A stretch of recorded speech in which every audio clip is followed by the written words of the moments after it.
O nosso contato é com um dos mais renomados tributaristas do Brasil, Dr. Hamilton Dias de Souza. Seja muito bem-vindo aqui em Oeste Sem Filtro. O senhor me ouve bem?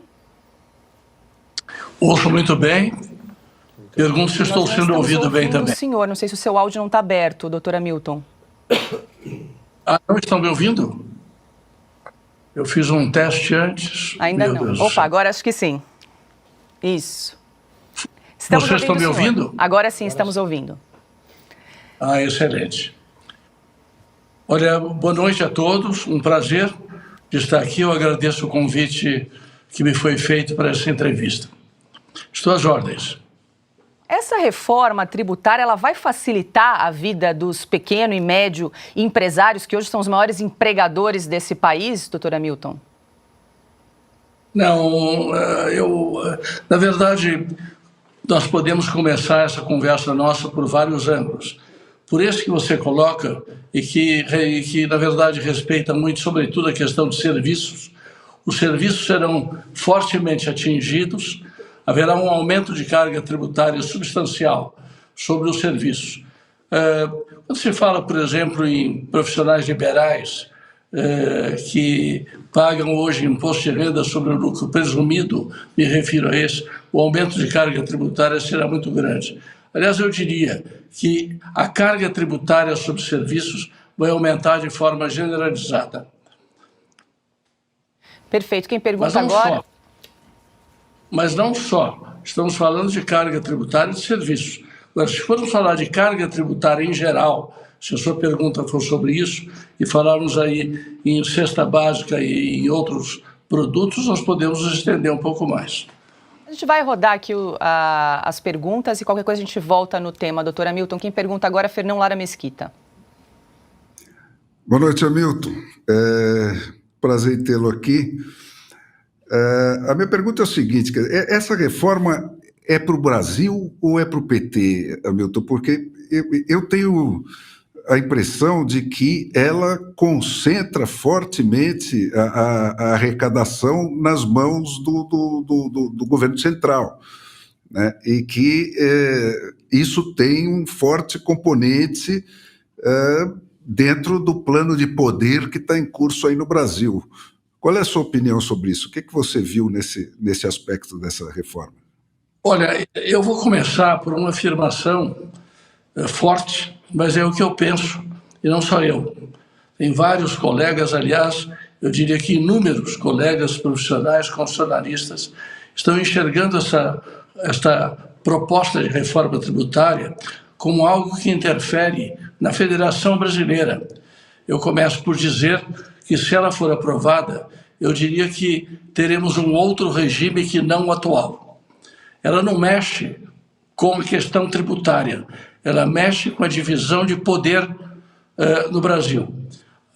Veja que, atualmente, estados e municípios podem legislar materialmente sobre o ICMS, que é o maior tributo de competência dos estados, e sobre o ISS, o dos municípios. Se nós tivermos uma centralização disso na União, nós teremos uma perda de poder tributário. E quando se fala de poder tributário, perda de recursos, nós estamos falando de uma modificação do sistema. Vejam bem, as competências tributárias, elas fazem parte fundamental da autonomia dos entes subnacionais. Se os entes subnacionais não tivessem poder para legislar, para, de acordo com fazer suas próprias leis, criando tributos, aumentando tributos, dando isenções, é evidente que eles perdem poder. Eu chamo a atenção aqui, Fernão, para um artigo da Constituição, o artigo 60, parágrafo 4º, no sentido de que determinadas matérias não podem sequer ser apreciadas pelo Congresso Nacional. E a dicção desse artigo é que tudo aquilo que enfraquece, amesquinha, tira poderes dos entes federativos, isso não pode sequer ser apreciado. Pois bem, aqui eu não diria que tira poder, eu diria que, na verdade, altera o poder de uma forma tão extraordinária, há pouca coisa a restar para eles. O cálculo que eu fiz, com base em dados oficiais, é que, se isto ocorrer, nós teremos 91,57% de toda a arrecadação nacional nas mãos da União. Quando eu falo das mãos da União, significa que com o poder legislativo da União. Nós todos sabemos que aqui há uma conversa de que o tributo é dual, de que nós temos uma parte do tributo que pertence à União, uma CBS, e um IBS que pertenceria a estados e municípios. Entretanto, quem vai legislar sobre a CBS e sobre o IBS é o Congresso Nacional, por lei complementar. Quem vai regular estas questões, isso será por um acordo, diz o projeto, entre a União e entre os estados e municípios. Mas vejam que o projeto diz que todos os municípios e todos os estados deverão participar desse Conselho Federativo. Aí eu pergunto, como será possível ter uma assembleia como um condomínio de quase 6.000 pessoas, neste condomínio de 6.000 pessoas, onde há nenhuma indicação no projeto de como será a votação? Então, de um lado, nós temos 6.000 participantes, próximos de 6.000 participantes, e de outro lado, a União. Até foi feita a imagem por um colega, e que eu repito aqui, de que uma questão como essa, com 6.000 participantes, com seus respectivos assessores, nós teremos que ter um estádio de futebol. Agora, se imaginarmos uma cena como essa, eu ainda no sentido figurado, eu diria, de um lado deste condomínio nós teríamos a União, representada pela Secretaria da Receita Federal, e de outro lado nós teríamos próximos de 6.000 condôminos.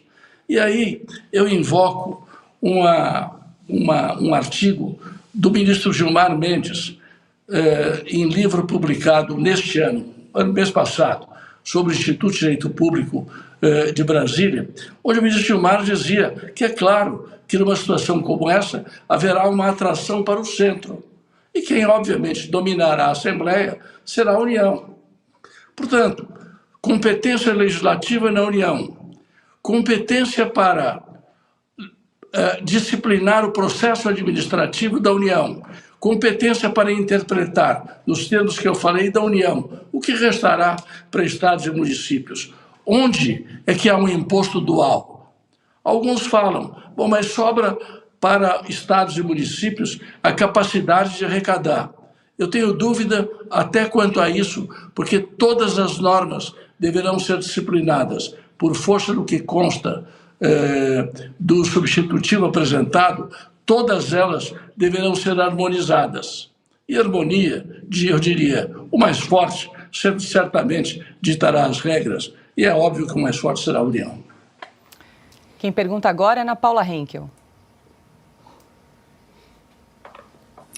Boa tarde, doutor. Boa noite, né? No Brasil já, aqui na Califórnia ainda boa tarde. Por que a pressa para passar uma reforma que está sendo discutida há tantos anos, que tem tantos detalhes, que eu acho que seria importante a própria sociedade entender melhor, já que a gente fala muito de juridiquês, né, para assuntos legais, e dentro dessa reforma há muito economês também, né, e a sociedade ainda não está totalmente a par do que de fato está dentro dessa reforma, que há muitos anos é discutida. Por que a pressa, doutor? Boa noite. Eu, na verdade, diria que essa pressa, para mim, né, são impressões. A minha impressão, e mais do que uma impressão, é que o que se pretende é não discutir. Daí a pressa. Cada vez que se abre e que se olha o projeto e o substitutivo, muitas vezes a gente descobre coisas novas. Eu devo lhes dizer que estou com um grupo de colegas em que examino isso, não profissionalmente, examino como cidadão, porque me interessa a questão tributária, desde 2019 ativamente. Então, fizemos muitas reuniões, Everardo Maciel Ives Gandra Martins, do qual participamos, temos um grupo, Ives Gandra, Humberto Ávila, que é o titular da USP, Roque Carrasa, que é o titular da PUC, e o que entendemos, até hoje, descobrimos coisas novas. Eu, por acaso, há dias atrás, olhava com atenção a questão deste chamado imposto seletivo, que seria um imposto para determinados bens que causam malefícios à saúde ou ao meio ambiente. Entretanto, fui lá no ato das disposições constitucionais transitórias, numa norma, num parágrafo escondido, e verifiquei que todos aqueles produtos industrializados na Zona Franca de Manaus poderão também ser incluídos no seletivo.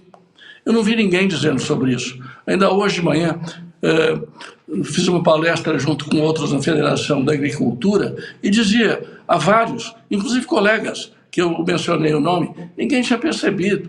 Ora, se aqueles que se dedicam a isso estão pouco a pouco descobrindo coisas fundamentais que interferem na carga tributária do Brasil, como é possível apreciar alguma coisa que foi entregue semana passada e que vai ter alterações e que terá alterações agora para todos os deputados?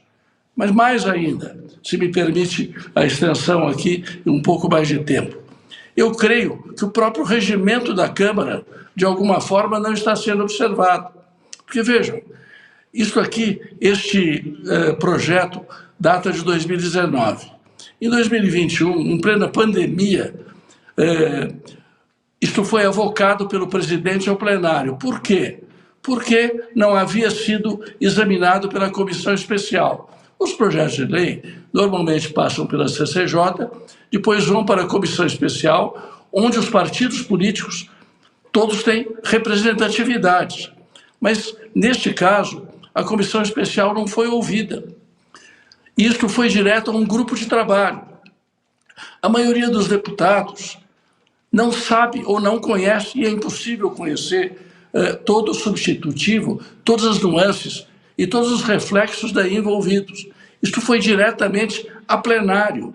Hoje ainda falava com um deputado e ele dizia: eu não participei de nada disso, eu posso ter meu voto, mas eu não tenho voz. Portanto, a quem interessa esse assodamento? Interessa a quem não quer que o tema seja debatido.